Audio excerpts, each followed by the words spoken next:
Staying up all night and drinking energy drinks to study. But how does it affect your body? GV10 coming up next.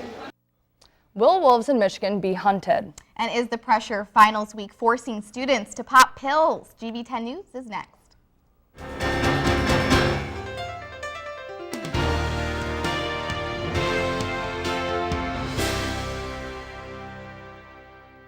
Hello, Grand Valley. I'm Stephanie Weinstein. And I'm Jessica Smith.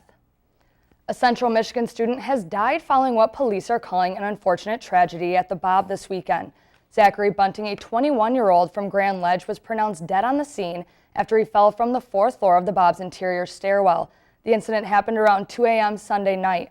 Police suspect that no foul play was involved. They believe Bunting was trying to slide down the stairwell when he lost balance. The case is still under investigation. This is the second death of this kind to happen at the Bob. In 2009, Tyler Usher of Dorr, Michigan, fell to his death in a similar manner. At the end of last year, state lawmakers gave the okay for hunting wolves in Michigan. But as Miranda Roberts tells us, some animal rights activists want to stop it. Wolves like this one in Potter Park Zoo were on the federal endangered species list until 2012. Now there are an estimated 700 wolves in the Upper Peninsula, and Governor Snyder has signed a bill that allows for them to be hunted.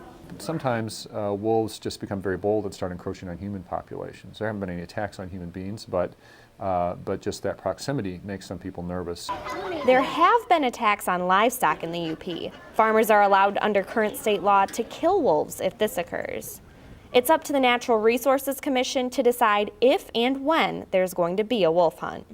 There are really two different types of hunts that you can have. One is sort of a recreational hunt that hunts wolves for the sport of it, and another is a hunt that's centered around conflict. Golder says the idea of hunting wolves for sport does not fit with the wolf management plan, and it has organizations like Keep Michigan Wolves Protected, a coalition working to keep the wolves off the list of game species, petitioning against the hunt. Jill Fritz, director of Keep Michigan Wolves Protected, said this in a statement. It's not right to spend decades bringing the wolf back from the brink of extinction only to turn around and allow them to be killed. It's unnecessary and reckless given the decades spent trying to protect the wolf population in Michigan. Now, lawmakers may have approved the wolf hunt, but it's still very unclear what it would look like. If the petition does get enough signatures, the decision will be passed on to the voters in 2014. Keep Michigan Wolves Protected has gathered over 250,000 signatures to put the hunt on hold. In Lansing, Miranda Roberts. The State Board of Canvassers has until May 26th to approve the signatures on the petition. Listen up, drivers, because starting this week, you can expect some slower traffic on your commute downtown. Starting this week, one lane of US 131 northbound from the I-96 interchange to Ann Street will be closed. The eastbound ramp from I-196 to northbound US 131 will also be closed. MDOT says the construction is expected to last until the end of September. According to Metro Health, college students often don't take care of themselves during finals week. Martez Williams has more. Late nights, early mornings, and a ton of papers and exams to study for. Many Grand Valley students are trying to finish out the semester strong, but what are they putting in their bodies? Good grade, I want a good grade, I want to stay up all night, and the caffeine's not working, so they're going to pop a pill. Red Bull, Mountain Dew, and cookies are what some students use for an energy boost. Then there's Adderall. I hear that it's better than trying to work with energy drinks that make you jittery. Adderall is a drug prescribed to patients with attention deficit hyperactivity disorder, or ADHD. It can help people stay focused and concentrate without distraction. On college campuses, it's called the study drug. He asked me if I was going to study, if I'm going to be studying all night. I said yeah, and he was like, well, I do have some Adderall if you're interested. According to Trust for America's Health, 1 of every 5 students would try Adderall in college, and experts say students are okay with it. Buying it don't see themselves as terrible drug users. They see themselves using medication not to get high or to party, but to get better grades and to be diligent. I have been offered up to $50 for one of my pills, for just one. The campus health center says there are great risks of taking Adderall. Even if one pill is consumed, it can affect their life greatly. In our life, I'm Martez Williams. Szechuan, it's not just spicy food, it's also great theater. The Grand Valley Summer Film Project titled Realizeism will be released to local audiences at its premiere screening this weekend. The 30-minute film will be shown at Celebration Cinema North Friday at 8 o'clock. The comedy was written and directed by Mitch Nyberg, a GV graduate from the class of 1983. Admission to the event is $5. All proceeds will go to future funding for future films. Now we're going to check in with Ashley Elzinga to hear how close we are to warmer, brighter days. Ashley? Thanks, Jess. Well, it's not time to break out the bikinis just yet, but if it's true that spring showers bring May flowers, we're on the right track to a fabulous spring here in the Midwest. Spring is taking its time in other states. Snow and rain showers linger over much of the Northwest early this week, and the high precipitation is taking over the Northeast from California to southern Wyoming up to central Colorado. Colorado could also be seeing up to a foot of fresh mountain snow throughout the weekend, but Michigan won't be seeing any fresh powder, just plenty of rain showers. We're jumping right into thunderstorm season here in our region. Let's take a look at our 5-day forecast. We can expect to see some heavy rain showers and cloudy skies with temps in the low 60s over the next couple of days, lows in the high 30s. Things won't be clearing up by Thursday. Expect a few scattered thunderstorms with highs in the mid 60s and lows in the high 30s again, with a clearer weekend as partly cloudy skies bring us back down to temps in the mid 40s, but sunshine nonetheless. Hopefully we'll see clear skies paired up with higher temps here soon. Yeah, well, at least there's no more talk about that sneaky groundhog. No, I think everybody's gotten over that by now. So, good. I'm excited about all these thunderstorms, though. One of those people who sleeps better with the rain? Oh, yes, absolutely. I am too, but I'm ready for the sun to come out. Yeah. Thanks, Ash. No problem. Compassion, selfishness, and good versus evil. Grand Valley's theater program tackled these themes in their production of The Good Person of Sichuan. The story focuses on 3 Chinese folktale gods in their search of a genuinely good person. Props turn around for a day-to-a-night effect, and instruments play on stage to express an authentic feel. Box office manager Jack Lane says the play was adapted from its original length. It's a long show, and they had to edit quite a bit of it, drop it out, because I think when they first started, the first run-through was almost like 5 hours. So.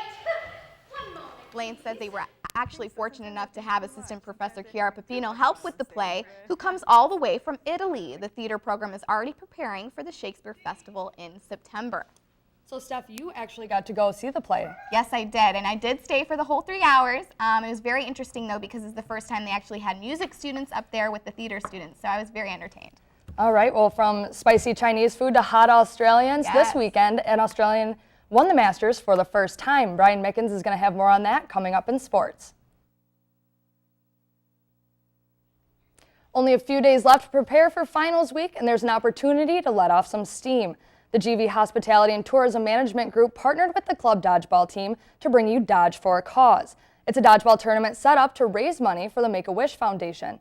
Teams can sign up until the event kicks off at 6 o'clock Friday night in the Fieldhouse. It was a dramatic week in sports. One of the best could be sitting out in basketball for quite some time, and a golfer wins the most desirable blazer. Brian Mickens has more on that. First, starting off with the Masters in Augusta, a playoff between Adam Scott and Angel Cabrera. First, Adam Scott at the 18th hole needs to make this putt, and he does it. Look at the emotion that he gives after making the putt. However, Cabrera, right on his heels, hits a magnificent shot and looks to be in great condition to break the tie in the playoff. Cabrera lines up for birdie, and it looks great from the jump, but he just misses outside, which opened the door for Scott. Oh, I wish he can get that one back. But with this shot, Adam Scott is the first Australian to win the Masters Open in history. Now on to Tigers baseball. We see Torrey Hunter hit one dead center to bring around Jackson to give the Tigers a 1-0 lead. Going into that, we get another great shot from Jackson, a straight one out left center for a home run to give the Tigers a 4-0 lead. And they wouldn't stop there. Cabrera hits a line left field, bringing in Jackson for a 2-run single. Jackson would finish 4 for 6 with 3 RBIs and a home run. The Tigers were going to win 10-1. Now on to the hardwood, we have Kobe Bryant. This is sad for Laker fans. He does this move. He falls and grabs his left Achilles tendon, only to find out that he suffered a torn Achilles, which will sideline him for the rest of the playoffs, and if LA beats Houston. An interview later shows how Kobe is hurt by the injury. I was just hoping it wasn't what I knew it was. Just trying to walk it off and hoping that the sensation would come back, but no such luck. Bryant underwent surgery earlier this week and will now watch from the sideline as the Lakers try to fight for an 8th seed in the playoffs. So then what are we supposed to expect with playoffs coming up this week, right? Yes, playoffs start on Saturday, and if the Lakers are lucky to make it, they will not have Kobe Bryant, but the Utah Jazz are also in contention because they won a few nights ago. The Lakers are scheduled to play the Houston Rockets Wednesday at 10:30. I guess we have to wait and see what happens. Thank you, Brian. Yep, thank you. Last week's Final Four was seen by thousands of Grand Valley students. However, 16 Lakers went to Atlanta and watched the game at the Georgia Dome. Some hospitality and tourism management majors got the hot tickets. They worked behind the scenes escorting guests and acting as security when needed. The purpose of the trip was to learn how to network and get experience. And I think that's important, just to have opportunities to have a conversation starter, and I had experience. I went with MPI to the Final Four and worked courtside. That's something that I'm going to tell my kids, and I can definitely tell employers that that it can set me apart from others.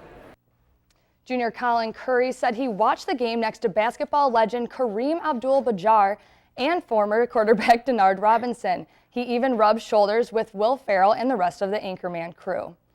So could you imagine seeing that many famous people in one day? No, what a great experience just to get to go to the game to start and then getting to meet all these celebrities. I'm sure, the experience was more than they thought it would be. I know, and I don't know if I nervously keep talking to one of these people or just awkwardly stand there in silence.